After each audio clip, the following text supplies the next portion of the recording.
Hello, this is episode 6 of the Fooly Cooley Premiere Countdown Pillows Discography Podcast Deluxe, Extra Deluxe Hospitality, Reloaded, and Knuckles a la mode. Super Alpha 2. Electric Boogaloo. Wow. I wasn't even expecting that. Beautiful. Alright. We're just going to jump right in. Moving into Little it. Busters is probably the classic Pillows album. Can I just say one thing before we start? Yes. Again, another solid album cover. Because I don't know where they found that photo of that kid posing with that lion. I don't know. But it was amazing. Yeah. It was really good. I really thought like the after photo after that was taken, kid just got eaten. Yeah. It definitely had that feel. But also another thing, the title Little Busters, the image that popped in my mind was just a tiny cloud with two Buster swords. Oh, wow. So that's what I thought of when I first saw it. Well, speaking of the album cover and speaking of zoos, hello, welcome to Bubbletown's Happy Zoo. Wow. Yes. The What first a track. segue. It's true. Someone gets the Segway Award. In parentheses, instant show. Yeah. What a great way to start. Yeah. It's just, I don't know. They were just like, you know what we're finally going to do? We're finally going to use this fuzz thing that we've been hearing so much about. Exactly. That's what we're going to do. Yeah, we're going to be here. We're going to have heavy guitars, weird tone, simple English lyrics. We're going to have tons of fun. It was just great. It was just really great and fun and wonderful. All different sound bites you could think of. Float like a butterfly, sting like a bee. Yeah. Yep. The way the music just kind of like lets off from where it is just during that, and so that's what serves for a chorus in this song is the couplet of "floats like a butterfly, stings like a bee," which is still a great hook. Yeah, I mean, done right. I thought the solo though was very like minimalistic because of just the use of the heavy tremolo on the guitar. So like, they're not playing that many notes or like phrases. It's just kind of that pulse again. I did think, which I think was kind of like, since it's the first song, like they're trying to kind of, I guess, put the introduction on the theme of the rest of the album. That the opening was kind of had more of a grunge tone to it, kind of more angsty, which you could say with the fuzz, and that kind of shows up again throughout the album. So yeah, absolutely. Lyrically, this song is just out of nowhere. It's just adding a lot of adjectives to different animals. Yeah. And then the closest thing you can get is like, it says like guilty man, guilty woman, innocent child. It's like, yeah, well the child's gonna be innocent, but what are you talking about? Like, for me, I just thought it was like, okay, maybe zoos are immoral here, and it's not the kid's fault. The kid just likes the animals, but I don't know. I don't think it was really trying to go that way. Yeah, I don't think that this is a zoo protest song. It doesn't have that. No, it doesn't have that vibe. Yeah. Moving on to the next one. Yeah, Another Morning. I really like Another Morning. Another Morning came at me like it's really. Gonna restart my thoughts on this. okay. Another Morning came out really cool. It was one of those songs where it just feels like one of those human condition songs. Like it gives you two specific images and carries them throughout the song, and that's what I liked about it. Yeah, I did have one gripe with it though. Like my main gripe with it was that I thought the guitar tracks on this got muddled because of how like heavy and distorted they were, and when the guitar gets like way too distorted and it's not being used to the proper purpose of that, then it just kind of becomes just background noise, and you lose kind of any sense of a melody or a chord structure to that. What I thought was pretty awesome to hear, again, a new effect has entered the arena, that wah-wah pedal on the solo. Oh, it's nice to hear. And just that nice, pleasant, like, 4-note xylophone break. Yes. Yeah, I thought that was great. I thought that was... It was like a breath mint. Really fresh, really quick. Yeah, I really like that. So the thing that I thought with the kind of like heavier distortion is that I thought that when there was sections where brighter, lighter instruments came out, I thought that they stood out more. So Right. for me, it really contributed Mm-hmm.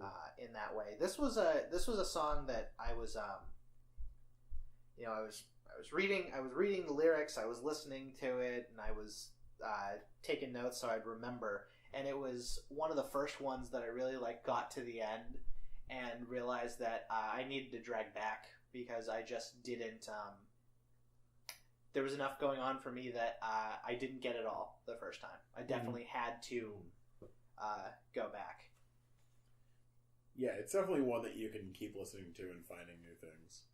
It's a very layered track. Unlike One Life, but that's not to say One Life is not good. I feel like One Life brings to a head this entire theme of alienation we've been hearing and thinking about this entire time. It really just talks about it gets straight down to the point that every other Pillow song about this has been making, where when the speaker is able to engage in love, all of that will go away. At least in One Life, it feels like there's one solution, and that solution actually just works. It is.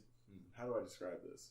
It feels more momentous than all the other ones that are about sort of being on the outskirts, but one person being able to bring you back, to somewhere where you feel okay. Yeah, I mean, even to just the composition of it, I thought that it definitely showed that the Pillows were more aware of themes and flows of an album and just thinking of the bigger picture. Right. So I definitely thought that One Life succeeded in that sense.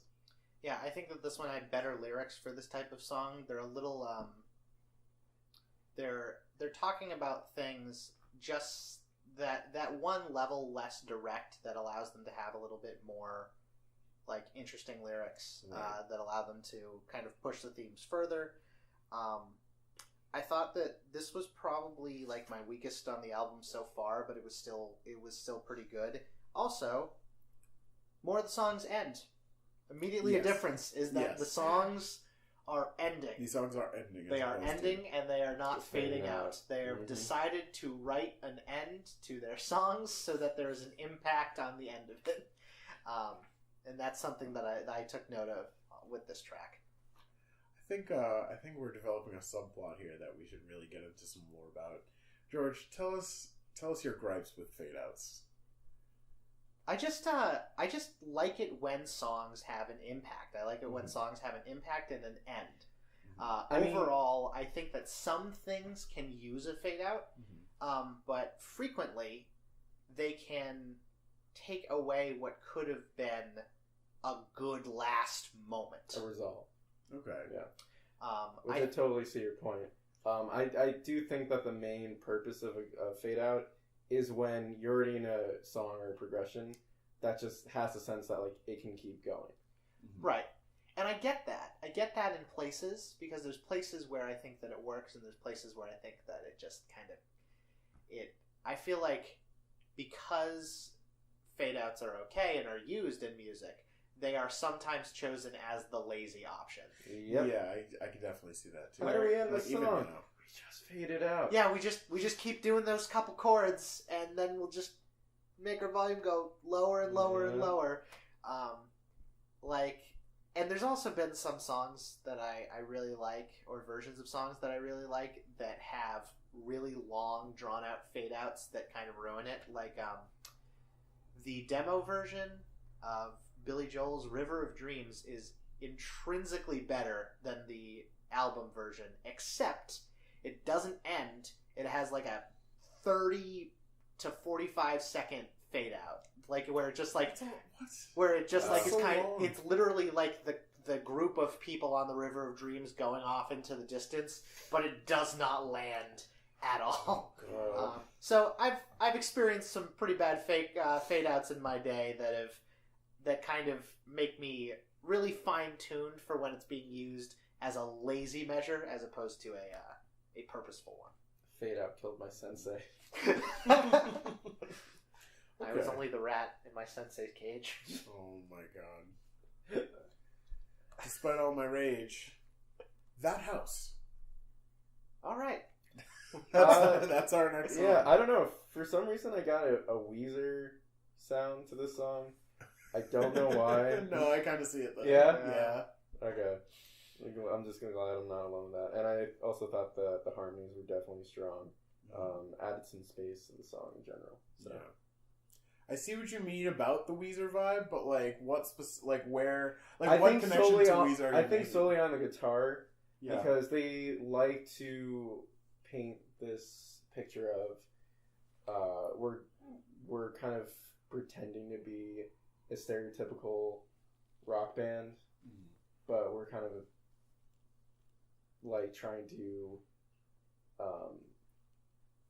point out the fallacies and kind of like the hypocritical side. I don't know. It's like it's getting more into like what Weezer tries to be as a band.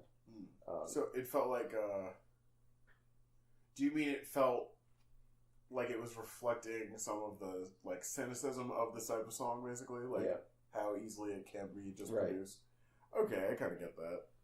I definitely get that.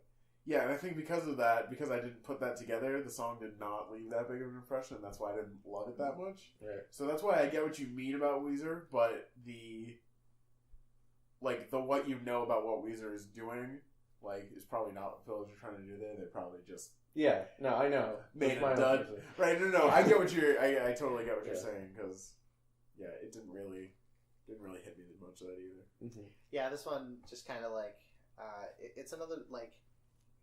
Not a lot of dynamics going on. Gets very Wall of Soundy, where like everything is moving towards you, and you can sometimes those are good and they can wash over you, and it could be a really good experience. On this one, it was kind of like, that was kind of boring. Like overall, that wasn't super interesting. Number 5, Like a Love Song. Like a Love Song. All I can say, dig. Double dig. Double Dare 2000. Exactly. Amazing without song. Mark Summer. Yeah. Grooving progression, just like great call and response on the vocals. Slow. The solo that went into a slowdown in tempo was, I was digging that completely. The only con that I had with the song was that maybe there was too many yes. Maybe. Maybe. I see what you maybe mean. a bit too much. It give does. me the yes. Give me the yeah. Yeah, Give you're me all about it. Yeah, give me the yes. Give me the. There was also on some other tracks on another album. There's a lot of more background vocals, oohs, and trying to everything else. I'm about it. I gives a bit. Yeah, I really like a Love Song. Parentheses back to back. It's just the exact kind of pillows jamming song that I want, if that's what they're gonna do. Mm-hmm. It's the perfect length. It doesn't need to be any longer than it already is, and it's just where it's at. Like, you think it actually is one of their numerous love songs, but then if you actually listen to what it's saying, it's actually more just like, don't outsell yourself. So here's something you might need, which it's sort of like a love song, but it's more just like, go get to it. You know what I mean? That's what I thought was cool about it. Mm-hmm. This is one of the ones that made me note that just like the standard Pillows tracks are just better on this album. Yeah, absolutely. Like everything that is just a Pillows track that means something different on Little Busters than it ever has. Right. Absolutely.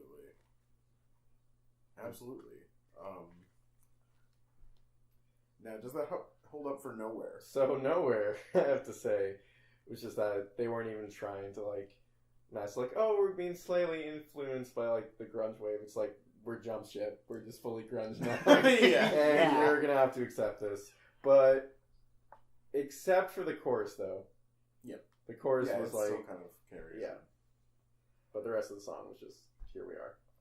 Yeah, I thought the vocalist was putting in the work on this one. Absolutely.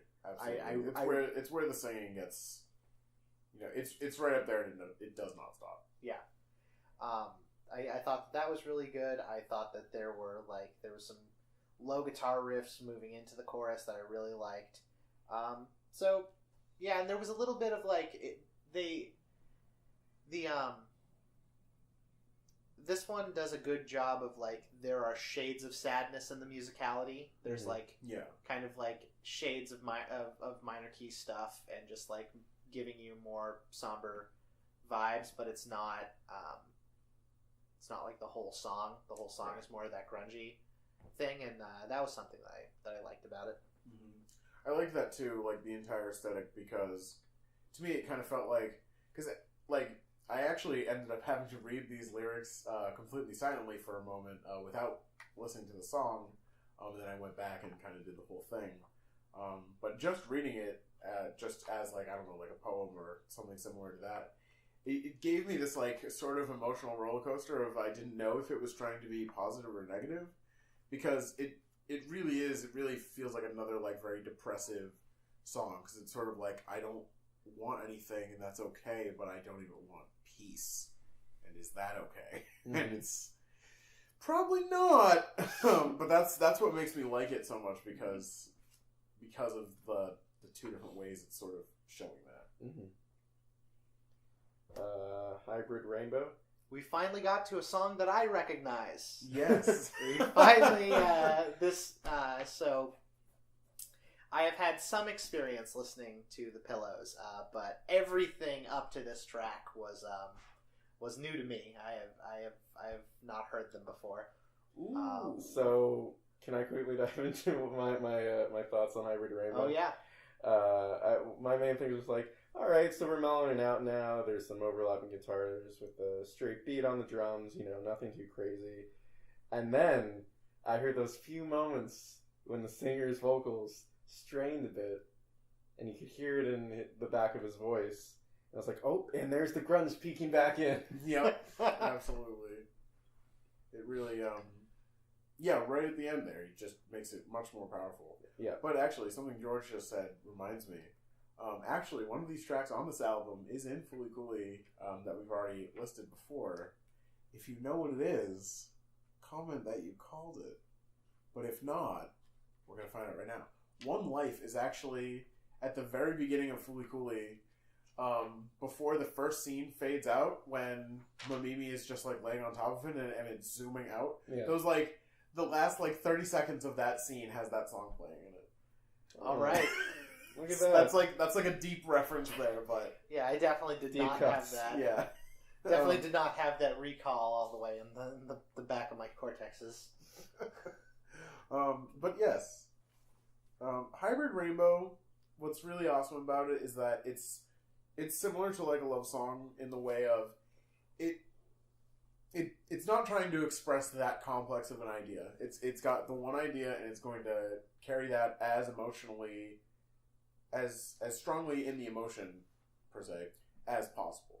Like, it's just taking the idea of, like, okay, this ship didn't pass us, didn't pick us up yet, but it will eventually, and we're just going to get on there.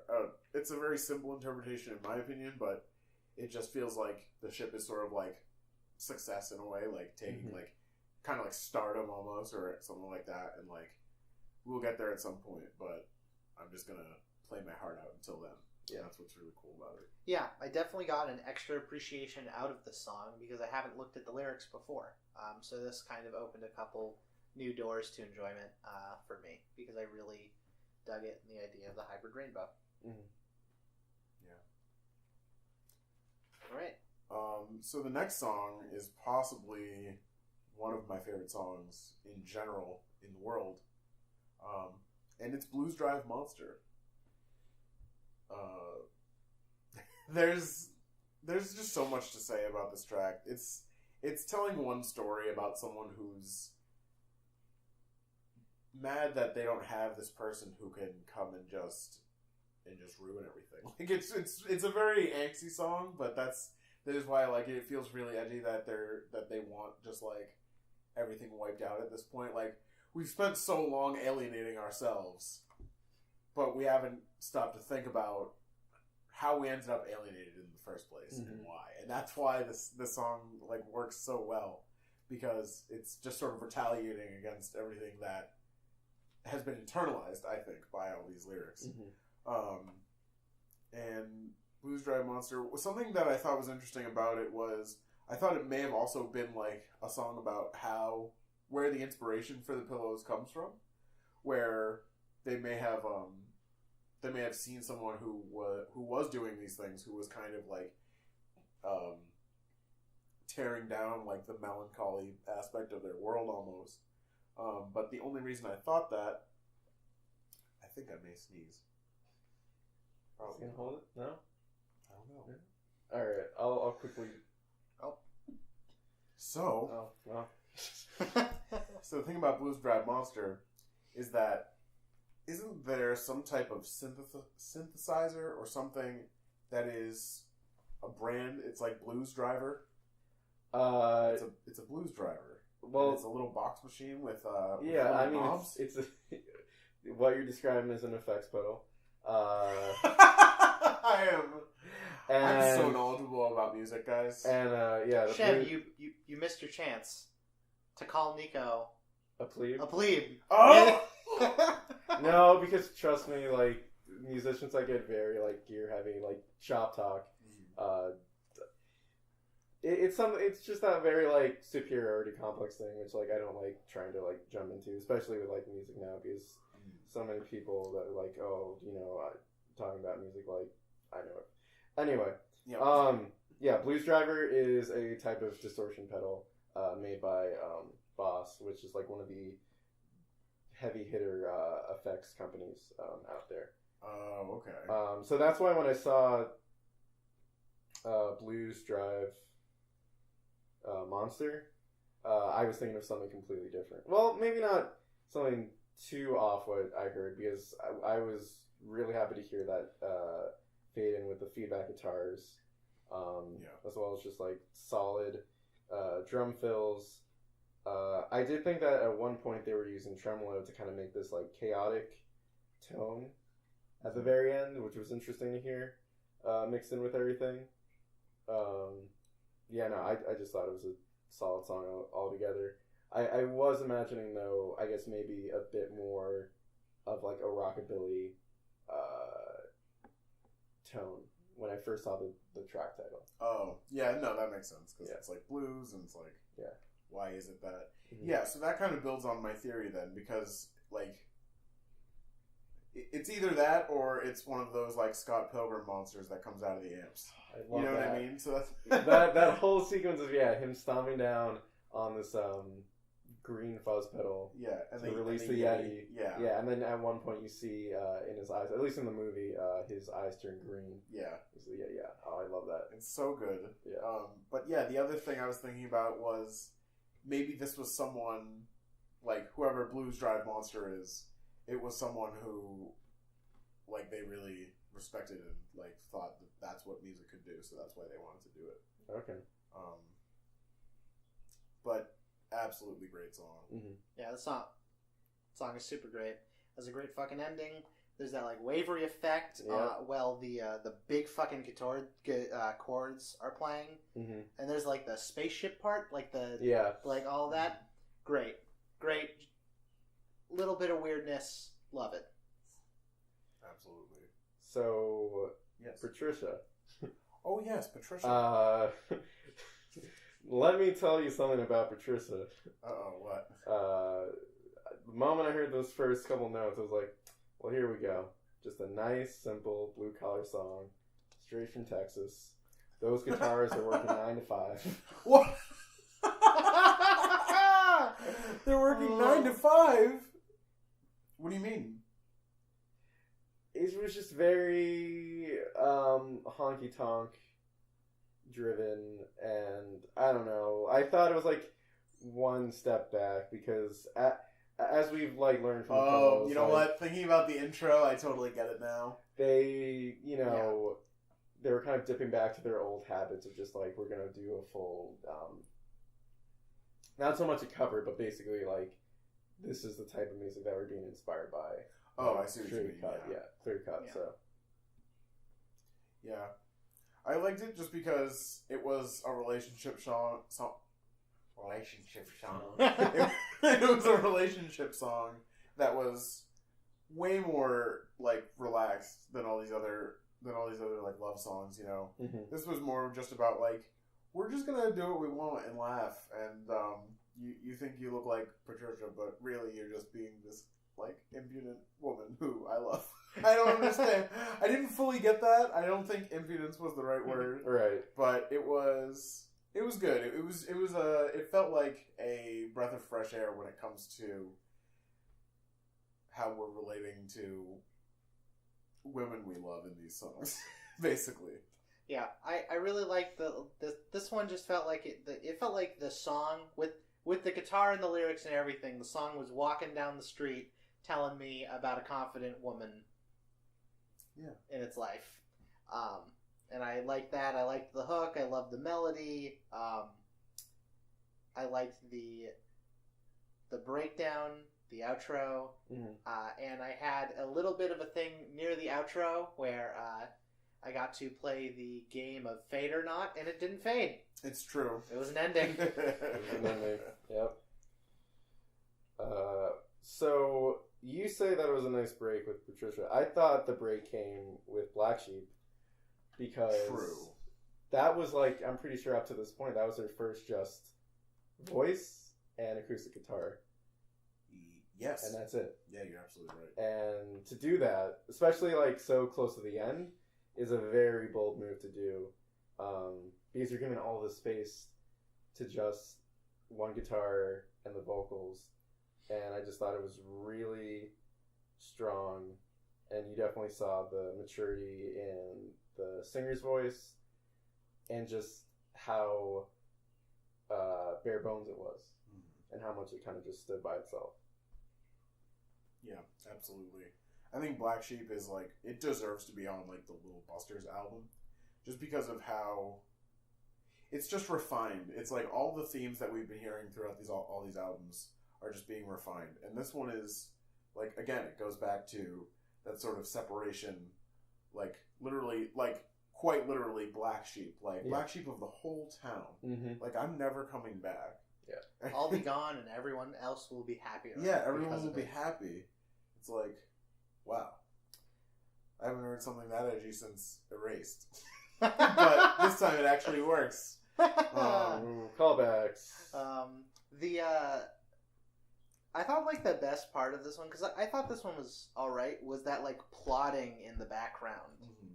I thought was a really cool musical touch that worked with it. Yeah, I'm pretty sure it was the like, I don't know the proper name of it, but the wooden box that percussionists sometimes sit on. Okay, yep. That's what I think it was. Okay, yeah, probably. This one I thought was all right, but it kind of dragged for me. It kind of like it was just a little too edgy and a little too down there, and wasn't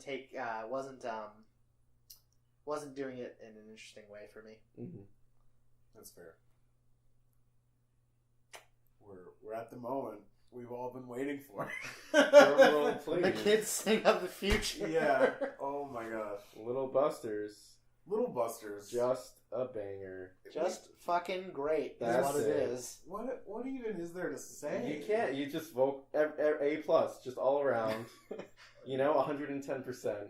Yeah. I don't know where the extra 10% came from, but it's there. It is there. It just fits perfectly as an ending song. I have to say something that was really cool is that I had never read the rest of the Little Busters lyrics, even though most of it is the part that I could know, the English part. But as opposed to Hybrid Rainbow that opened extra doors, no, pretty much what you had in the chorus that I could already know. Yeah, it's pretty much is what the rest of it is. There's no, it's almost like the chorus was written in English just so that any possible audience would have the entire of the song. I was singing along. I was having a really good time. Every time the song comes on, it just repeats and repeats and doesn't get old. I don't know if there's going to be a single person who's gotten to this episode who doesn't like this song. Like, if you don't like the song, I can't imagine you've been here. You're staying for very long. or why you've gotten up to this point. Or why you've gotten up to this point. It's just such a momentous song. It would probably... I think it would still have a huge impact whether or not it was, like, the main anthem of Fooly Cooly. just because it did end up getting them very popular, and it ended up like they named their fans after Little Busters. Like they are Little Busters. The mascot is like this weird teddy bear dog disfigured thing that's called Buster Coon. Like the brand comes from this song. It's everywhere, and I'm getting a weird what? I wouldn't say brain blast. It's think brain blast, but just with flashback. I think there was this random character that was on Teen Titans. It was very end to this series, but it was this kid that had the giant teddy bear avatar thing. Oh god. Or am I just reciting my fever dream? Is that a League of Legends character? No, I think it was actually in the DC. I'm gonna universe. be honest. If this is by the time we have all the Teen Titans, is this a latter day Teen Titans episode? Is that what you're referencing? When they're setting up the other Titans towers and stuff, past Titans East, and when it's everybody showing up, then I do not remember everybody that was in that. 100% not. I will remember Gorilla Man with girl who is steel that he just whips around as a weapon. Bobby as a 16-foot tall, crudely stitched up teddy bear. Oh, you've got that deep recall. Buster Coon. It's a curse.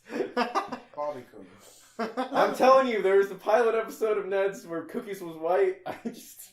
I'm not alone. I think that's from a Berenstein universe. No, the actually, all right. Quick side note on that, in case Shemus forgot the research that he did. The Ned's Declassified subreddit, did investigate this, and you can find that DVD in Australia only, of the original pilot. No one's re-uploaded it, but according to multiple Australian Redditors, Cookie was white in the original pilot. Oh my gosh. No, but I think what was even crazier, if they delve into this, sorry for this tangent, audience, but this has to be fleshed out, was that the person that played Cookie as white came back, I think, in the series as a completely different character. Oh my god. Which character? A nerd, a different nerd. It was not Coconut Head. No, it wasn't Coconut Head. He also had glasses. I'll look this up after we finish up. I don't want to take too much more time. But... maybe we'll put the answer at the end. Yeah. If not, check the description. But as we were saying about Little Busters, did anyone listen? Oh, so here's one thing that we missed, which was that there is actually a 1.5 long Little Busters reprise. I did not miss it. I did not miss that either. That's on the track that we have then? Yes. I don't know where. I actually just as soon as I found these, I just listened to them on YouTube. Yeah. The full albums on YouTube. There you go. The reprise is freaking great. It's not the same, but it's no. The ominous noise into the washed out crackly audio. What happened there? This was fucking awesome. They were confident. They were just we're gonna just go for it. We're gonna go for it and not look back. And that's what they did with the reprise. It's also ballsy to play a song and then play its reprise directly after. You're supposed to create musical space in between them so they can see what you've done. But no, they were Little Busters is the jam for the ages, and it's so good that we can put this strange, slightly creepy, weird, sounds like it's a dream track from the past coming to the future to tell you about the future. Replaying you a memory. Yeah. They gotta sing out the future. Mm-hmm. It was great. And it was awesome. It also has a fake fade out, so it got points for me where it was doing it, and then it didn't. It just seemed like everything on this was a little bit of them flexing their muscles and going we're good now. Have you noticed? We're good now. Yeah. It's for real. Oh, what? I didn't see you there. I didn't know you went to the same gym. So, does this song make anyone's top 2? Yes. Now that I've heard them together, it is hard to separate it from Little Busters. I really like it as an accompanying music statement. So I don't know if it could make it to my top 2 alone, but Shem started, so. Little Busters and Like a Love Song. Oh yeah, Those are my top 2. there you go. Yeah, I would definitely agree with Like a Love Song. Little Busters, I decided to preclude from my top 2 just because of what it is and why and everything else behind it, and I've been listening to it since I was 12 years old. So I decided to skip it, put it to the side. Honorable mention, it's too good. My actual top 2 for this one are actually Blues Drive Monster and Like a Love Song.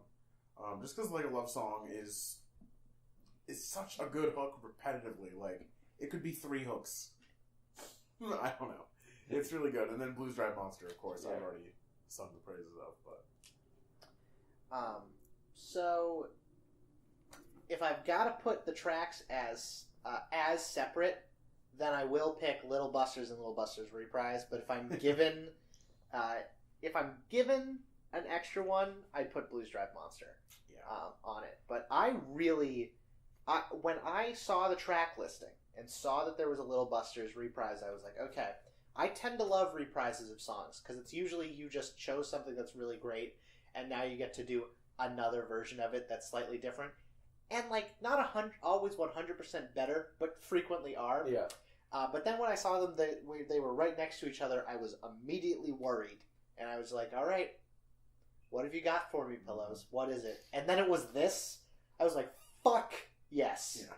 I was so all about it. So in the end, yeah, I think I'll take my 2 Little Busters and go to the door. So it's funny because now I'm starting to put it together because I thought that I understand why I missed it and you all who listened to it on YouTube did not miss it. It's because Little Busters Reprise is actually the secret track to this album.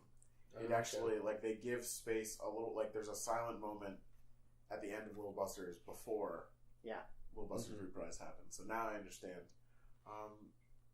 But yeah, what about a bottom 2? I guess I'll start with that one. Again, it's starting to get to the point where these are ones that are starting to be in the path of least good instead of bad. Right. So That House is on my bottom 2. I was just like, I didn't particularly care super much about it. Wall of Sound really hurt it, I think, in that regard. It couldn't stand out in a lot of ways. And I would also go with Black Sheep. I was not really about that one musically. It just didn't work for me. And it's like really in the edgy zone.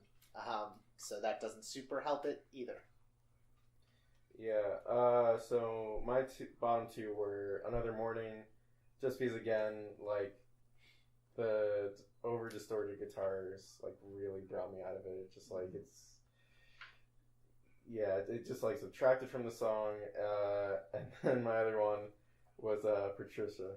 So wow. Yeah. Okay. Because again, it just felt like it was steps backwards. Yeah, that makes sense. So. I feel like That House and Nowhere were pretty much my bottom 2. Like they really blend in. They don't feel like they make too many like distinct statements as opposed to all the other ones. Like I agree that there isn't much going on in Black Sheep, but the way that it was able to like make what was going on the focal point of everything that was happening in the song. That's kind of why it like pushes itself just out of my bottom 2, but that's where those ones end. But what an album, though! Like things are gonna get weird. I believe this was '99, which is interesting because the next album is also from 1999. They had it's a busy year. Yes, busy year. Yes, they. You know, Y2K was coming. Exactly. That's why. They got prolific and they got skilled fast. Yeah. Yeah. And that's what we're going to be getting into in the next episode as well. So by this point, by the end of the next episode, you've been listening to this podcast for a week. That means there are 2 weeks until Fully Cooley Season 2 comes out. This is going to be crazy. Yeah. Excited and slightly terrified, so. Yeah. But who knows? Alright. Goodbye. Bye.